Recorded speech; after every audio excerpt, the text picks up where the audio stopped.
तो पॉलिटिकल पंडित ये मानकर चल रहे हैं कि 2024 में जिसके साथ ओबीसी होगा, यानी अदर बैकवर्ड क्लास होगा, वो सत्ता में आ जाएगा। तो क्या ये मानकर चला जाए कि इंडिया पॉलिटिकल फ्रंट में शामिल सामाजिक न्याय करने वाली पार्टियां क्या 2024 के लोकसभा चुनाव में मोदी जी के साथ ओबीसी वोट बैंक के सहारे प्राकृतिक न्याय कर देंगे? मैं हूं आपका दोस्त विजय विद्रोही। आप मुझसे जुड़ चुके हैं, इसके लिए आप सबका तहे दिल से शुक्रिया। और अगले 7-8 मिनट में आपसे जुड़े रहने की कोशिश करूंगा। तो बात हो रही है ओबीसी पॉलिटिक्स की। ओबीसी में भी एक ऊंची जातियां हैं और एक निचली तबके की जातियां हैं, जिसे महापिछड़ा कह देते हैं।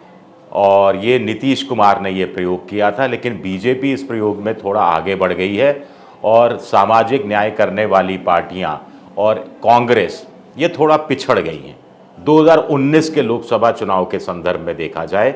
लेकिन 2024 के लोकसभा चुनाव के संदर्भ में अगर एक आंकलन लगाने की कोशिश की जाए तो क्या इंडिया में शामिल सामाजिक न्याय वाली पार्टियां और कांग्रेस मिलकर बीजेपी के ओबीसी या एमबीसी जो मोस्ट बैकवर्ड क्लास है, महापिछड़े हैं, उस वोट बैंक में सेंध लगा सकती हैं? ये अपने आप में एक बड़ा सवाल उठता है। थोड़ा आंकड़ों का अध्ययन करेंगे। सामाजिक न्याय में हम नीतीश कुमार की पार्टी को मान रहे हैं। वो बड़ी पार्टियां लालू प्रसाद यादव की पार्टी है, अखिलेश यादव की पार्टियां हैं, स्टालिन की तमिलनाडु में पार्टी है डीएमके। इसके अलावा अनुप्रिया पटेल हैं, उपेंद्र कुशवाहा है, जीतन राम मांझी है, चिराग पासवान है, उनके चाचा हैं, ओम प्रकाश राजभर हैं और छोटी मोटी अन्य कई पार्टियां हैं। तो अब पहले आंकड़ों के हिसाब से देखते हैं।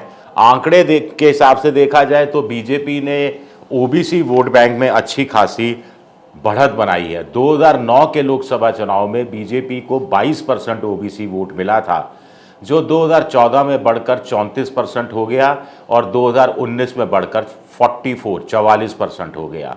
यानी 2009 के मुकाबले 2019 में दुगना हो गया। और कांग्रेस का वोट बैंक जो 2009 में 24% होता था, वो 2014 में घटकर 15% पर आया और 2019 में भी 15% पर टिका रहा। और सामाजिक न्याय करने वाली जो अन्य पार्टियां हैं, उनका 2009 में जो ओबीसी वोट था वो 54% था, जो 2014 में घटकर 51% हो गया। लेकिन 2019 में और ज़्यादा गिरावट आती है और वो 41% पर आ जाता है। तो ऐसे में तो खतरनाक है। लेकिन तब अलग अलग थे ये 2019 में। सामाजिक न्याय करने वाली पार्टियां कोई इंडिया नाम का फ्रंट नहीं बनाया था, कांग्रेस के साथ भी नहीं थे।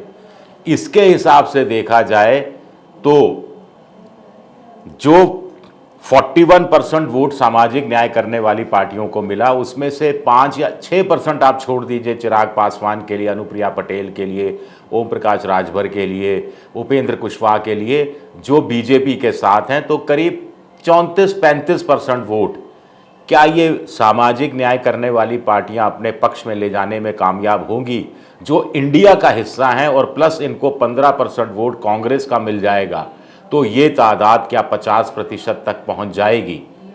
ये अपने आप में बड़ा सवाल उठता है।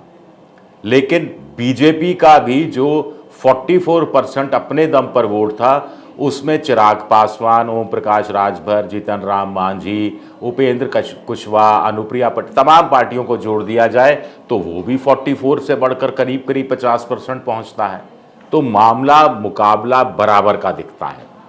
ऐसे में ये देखना दिलचस्प होगा कि इंडिया जो पूरा जोर लगा रहा है ओबीसी गणना की करने की बात पर, और नीतीश कुमार ने तो ये सुप्रीम कोर्ट से भी हरी झंडी मिल गई है कि नए सिरे से वो बताएं कि साहब वास्तव में ओबीसी 45% हैं या 46% हैं, तो उसके अनुपात में आरक्षण की नई व्यवस्था तय हो ताकि हलचल मचाई जा सके।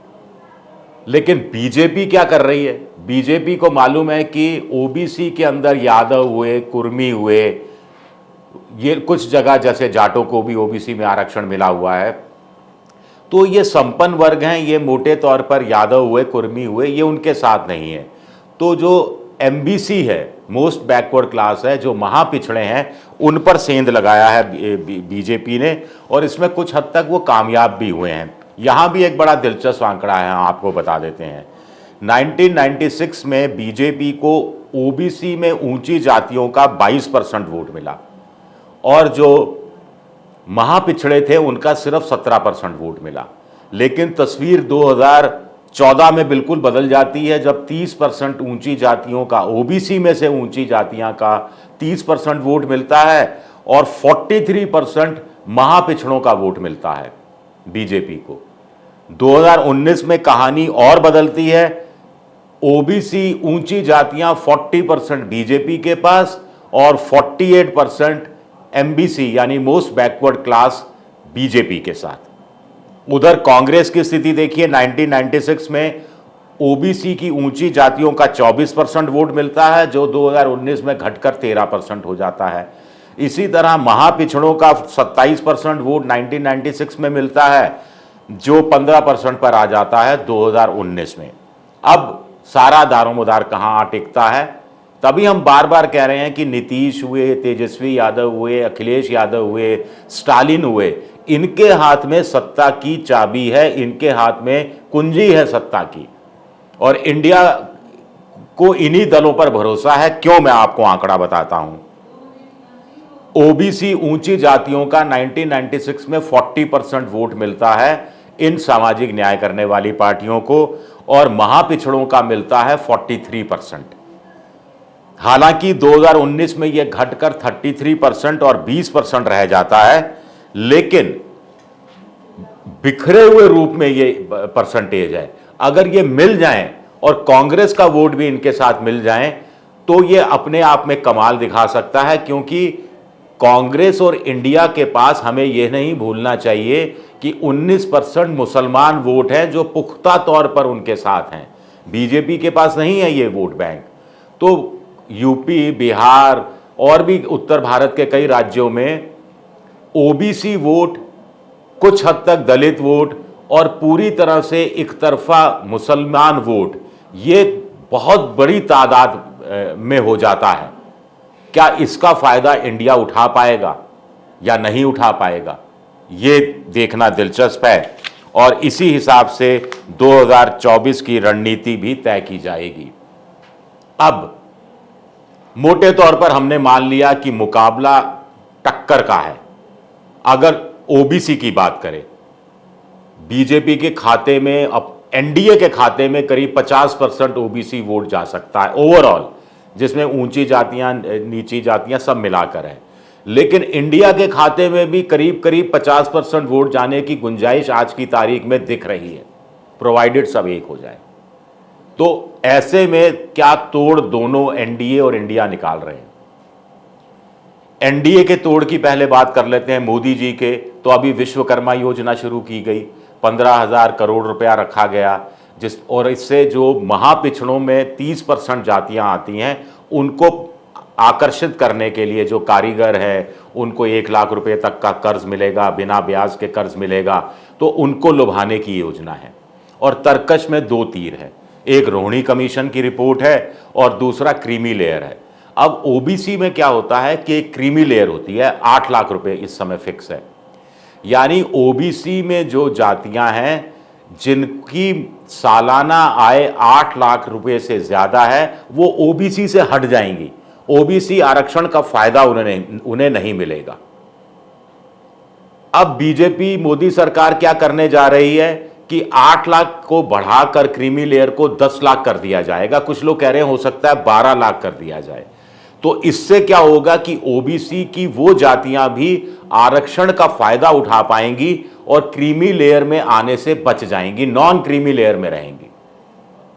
अब इसका एक घाटा यह है कि जो बड़ी जातियां हैं, प्रभावशाली जातियां हैं, अब महापिछड़े तो बेचारे कहां 8 लाख रुपए सालाना कमा सकते हैं, बड़ी प्रभावशाली जातियां ही कमा सकती हैं। तो उससे घाटा किसको होगा? महापिछड़ों को। तो बीजेपी सरकार ये तोल मोल रही है कि इसके राजनीतिक नफा नुकसान कितने हैं। राज्य सरकारों ने इस बीच एक महत्वपूर्ण काम किया है। पहले क्या होता था कि ये 8 लाख की जो सालाना आय में जमीन को भी और जायदाद को भी जोड़ दिया जाता था। अब होता है कि कुछ लोगों के पास बाप दादों की 10 बीघा 15 बीघा जमीन पड़ी है, लेकिन अनुपजाई भीड़ है, जमीन है, कुछ उगता है नहीं, उसमें सिंचाई की व्यवस्था नहीं है, लेकिन कागजों में तो उसकी कीमत अच्छी खासी है। ऐसे ही पुराना टूटा फूटा पुश्तैनी घर है, लेकिन घर की जमीन की कीमत तो है। अब कुछ सरकारों ने क्या किया कि इसमें से ये चीजें हटा ली क्रीमी लेयर तय करने के लिए, और कहा कि सिर्फ जो कमाई होगी, जो आर्थिक कमाई है, जो चल संपत्ति है, अचल को साइड में रख दिया जाए, चल संपत्ति को ही काउंट किया जाएगा। तो एक ये ओबीसी वोट बैंक को प्रभावित करने के लिए। दूसरा, रोहिणी कमीशन की रिपोर्ट है जो 2633 जातियों का विश्लेषण कर रही है, जिसमें से उसका कहना है कि इसमें से 1700-1800 जातियां ऐसी हैं जिनको ओबीसी आरक्षण का 2.68% लाभ ही मिला है, और इन 1800 में से भी 900 जातियां ऐसी हैं जिनको 0% लाभ मिला है। तो क्यों ना कोटा में कोटा कर दिया जाए, यानी 27% ओबीसी है, उसमें से 4 श्रेणियां कर दी जाए। पहली श्रेणी में ऊंची जातियां रखी जाए जिनको 10% आरक्षण दिया जाए, दूसरी श्रेणी में कुछ और जातियों को रखा जाए जिनको 6% आरक्षण दिया जाए, तीसरी श्रेणी में कुछ और जातियों को रखा जाए जिनको 5% आरक्षण दिया जाए, और जो चौथी श्रेणी में जो नीचे की जातियों को रखा जाए और उनको 2% आरक्षण दिया जाए। ऐसा कुछ माना जा रहा है, ऐसी कोई सिफारिशें रोहिणी कमीशन की आई हैं जो अभी तक हमारे पास सार्वजनिक नहीं हुई है। तो ये खेल बीजेपी करेगी नहीं करेगी, ये बर के छत्ते में हाथ डालने के बराबर होगा। उधर इंडिया सीधा सीधा कह रहा है कि साहब ओबीसी की जातीय जनगणना करा लो, जितने ओबीसी हैं पता लग जाएगा। अभी तक क्या हुआ था कि मंडल कमीशन ने 1931 की जातीय जनगणना के हिसाब से माना था कि देश में 52% ओबीसी है और अनुपात में 27% को आरक्षण दे दिया गया था। अब राहुल गांधी का कहना है कि जिसकी जितनी हिस्सेदारी उतनी उसकी भागीदारी, तो ऐसे में 45% माना जा रहा है मोटे तौर पर कि देश में ओबीसी हैं। तो 45% ओबीसी आरक्षण, ये मांग उठ सकती है और ये मांग भारी पड़ सकती है। तो क्या अंत में छोटा सा सवाल यही है कि जिसके साथ ओबीसी उसके साथ सत्ता, ये बात क्या बिल्कुल तयशुदा है? एक चीज। दूसरी चीज, क्या बीजेपी ने जो ओबीसी वोट बैंक में सेंध लगाई है उसमें दोबारा से इंडिया सेंध लगाने में कामयाब होगा? क्योंकि बीजेपी तो ब्राह्मण बनियों की पार्टी हुआ करती थी। इंदिरा गांधी तो ब्राह्मण शब्द का भी इस्तेमाल नहीं करती थी, सिर्फ कहती थी कि बीजेपी बनियों की पार्टी है, क्योंकि बनियों से मतलब होता था उस समय सूदखोरी, महाजनी, जिससे आम आदमी बहुत पसंद नहीं करता था जिसको। लेकिन अब संघ का काम हुआ है, आरएसएस का काम हुआ है, और आरएसएस ने ये महापिछड़ों में सेंध लगाई है। तो सामाजिक न्याय करने वाली पार्टियां तेजस्वी यादव, नीतीश कुमार, अखिलेश यादव क्या एक मंच पर आएंगे? क्या हम उत्तर प्रदेश में देखेंगे कि ओबीसी राजनीति करने वाले नीतीश कुमार कहीं फूलपुर से चुनाव लड़ते हुए नजर आएंगे या फिर मिर्ज़ापुर से चुनाव लड़ते हुए नजर आएंगे, माहौल बनाने की कोशिश करेंगे? ये भी अपने आप में एक बड़ा सवाल उठता है। चलिए, मेरा ये वीडियो देखने के लिए आप सबका बहुत बहुत शुक्रिया। पसंद आए तो लाइक कीजिए, सब्सक्राइब कीजिए, शेयर कीजिए और घंटी जैसी आकृति बेल आइकन दबा दीजिए ताकि नया वीडियो आए तो आपको जानकारी मिल जाए। आप मेंबरशिप में भी जा सकते हैं और कुछ सहयोग भी कर सकते हैं अगर आप चाहें तो, आपकी श्रद्धा हो तो।